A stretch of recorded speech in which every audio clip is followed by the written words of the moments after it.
Hi folks, hope you're doing well today.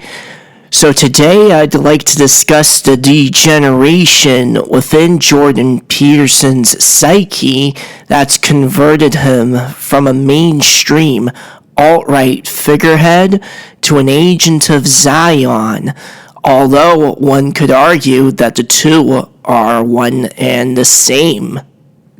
Professor Peterson threw a hissy fit on Twitter a while back. He got banned there for some reason, but recently had his account reinstated once Elon Musk acquired the platform. We're going to get into him and his connections to Ben Shapiro, an ultra-Zionist propagandist, and his recent meeting with Netanyahu, and what all of this means for us.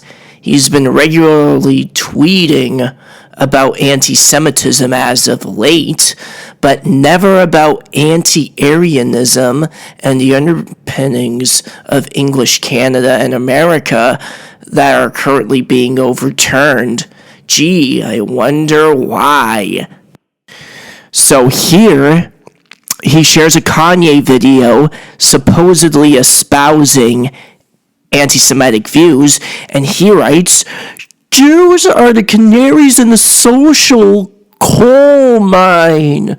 Literally a standard Zionist talking point. And he also tweeted, "When anti-Semitism becomes a moral necessity, even in its subtler forms, hell is about to make its appearance yet again."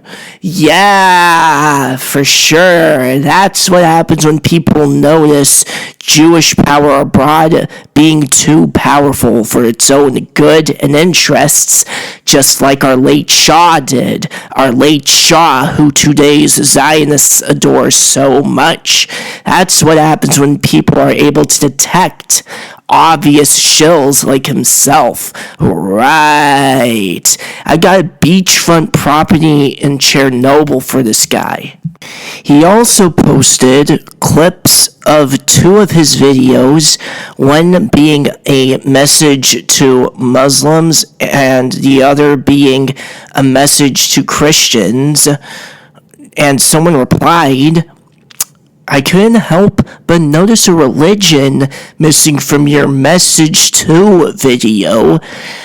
This caused a massive shit show, including a triggered response from Professor Peterson himself, and people were puzzled and pondering the reasons why, for the individual was making a fair point.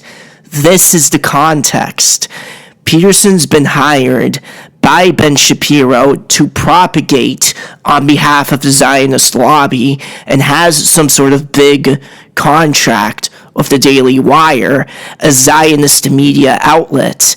He cranked out a message to the Christian church video and a message to Muslims video, the latter one being incredibly condescending, I might add, under this contract, but for some reason, he just didn't have the gall to make one directed towards the Zionist bloc, even one that's praising it and lauding it.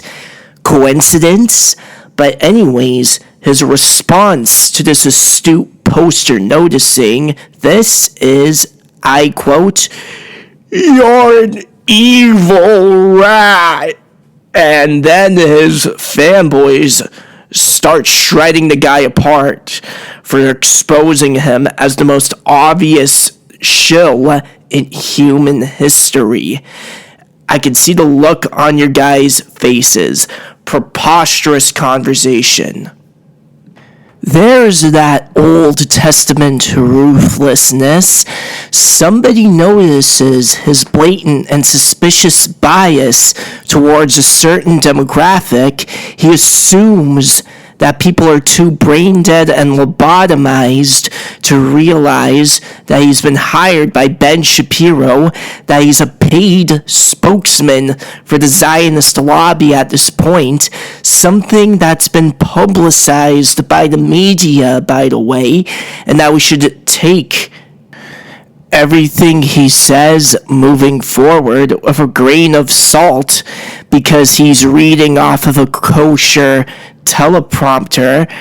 No, sir. People aren't that stupid. They're able to put two and two together. He should be ashamed of himself for thinking that we're idiots. His connections with Shapiro and Netanyahu, and by extension, Israel's government, and his deal with the Daily Wire, this is all public domain knowledge that can be verified and fact-checked with a simple Google search.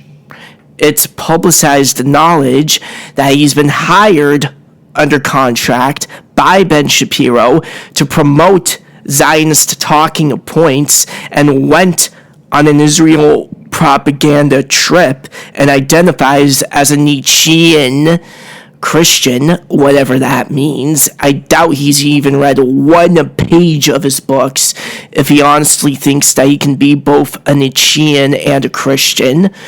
So why is he losing it and acting like this is all confidential and classified information that only the CIA is in on?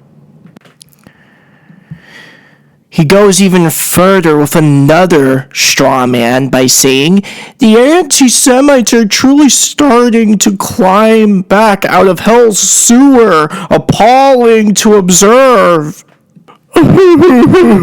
This guy is equating some anonymous poster calling out his flagrant pro-Zionist bias and double standards with odious anti-Semitism. What gibberish.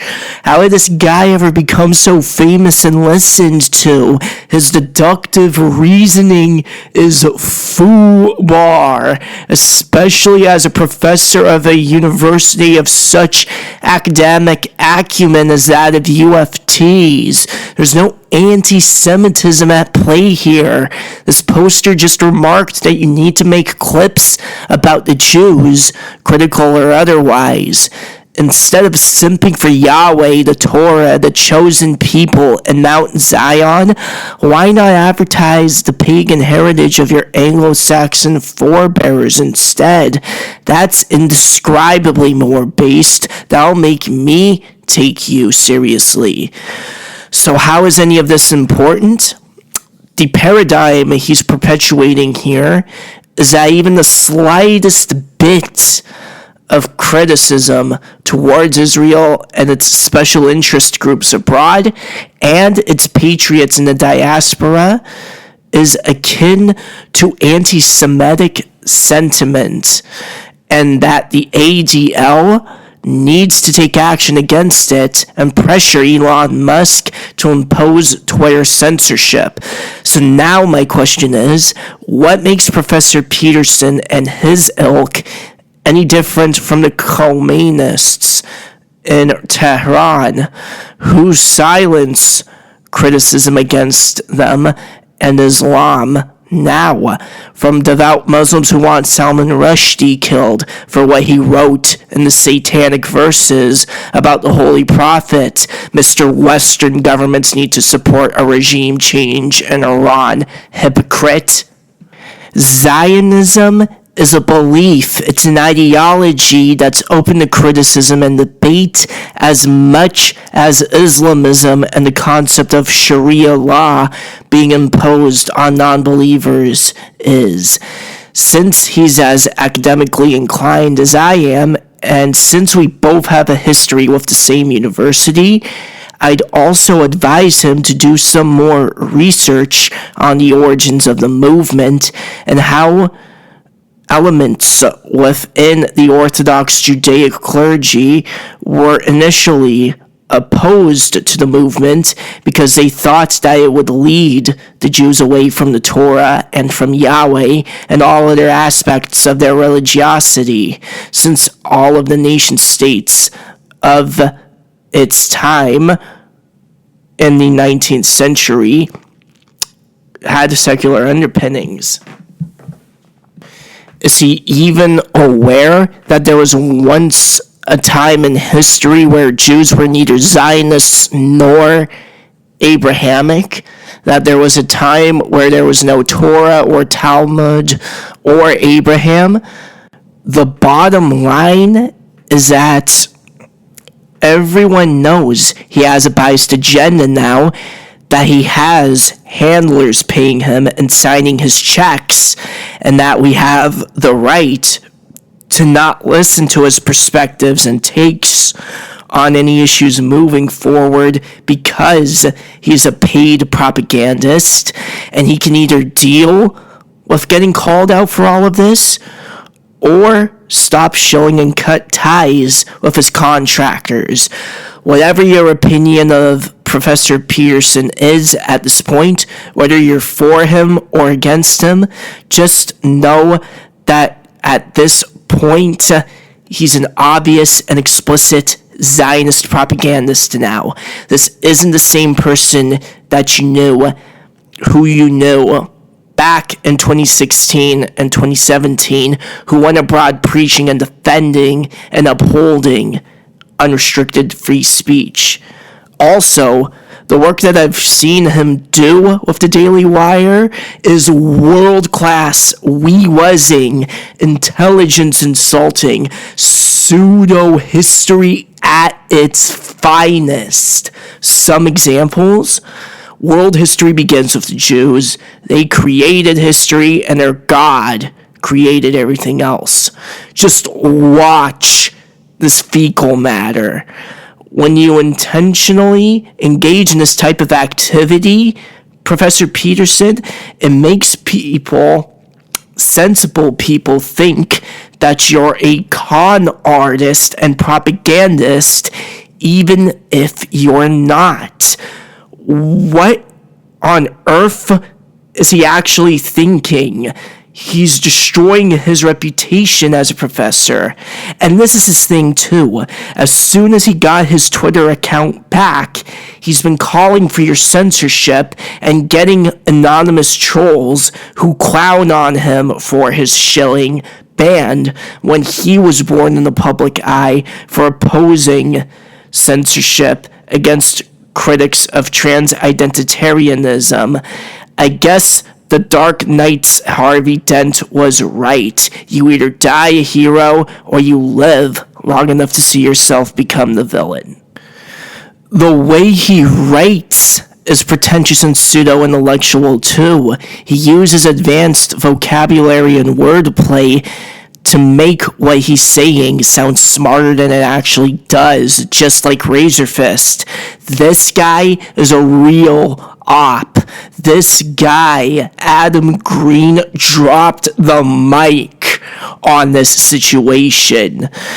So now I'll address the purpose of all of this. The purpose of Jordan Peterson's correspondence with Shapiro and the Daily Wire and Netanyahu is to get the pro-Zionist international community to keep sending money and weapons to support Israel at the expense of the Palestinians, regardless of what they do to them, and also to silence any and all critics of foreign aid to Israel and simply dismiss them as murderous, anti-Semitic bigots and whatnot, and whatever straw men they come up with to simply dismiss them and disregard them and delegitimate them.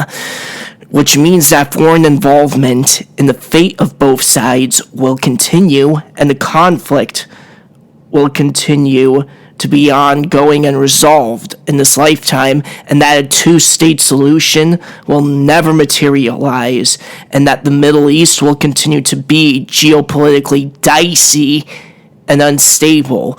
Way to go.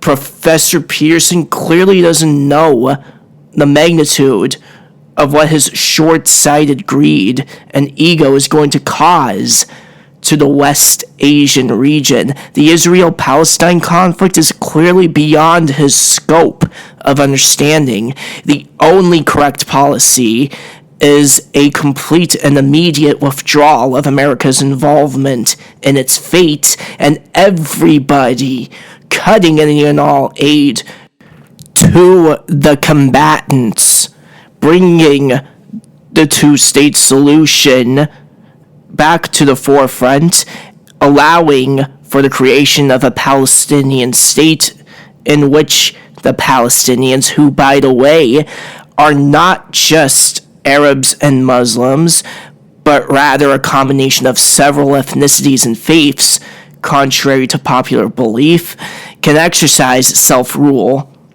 also allowing for all of the diaspora Jews to eventually resettle in their historic homeland, but only this time neither assisting nor hindering either side in their nation-building efforts.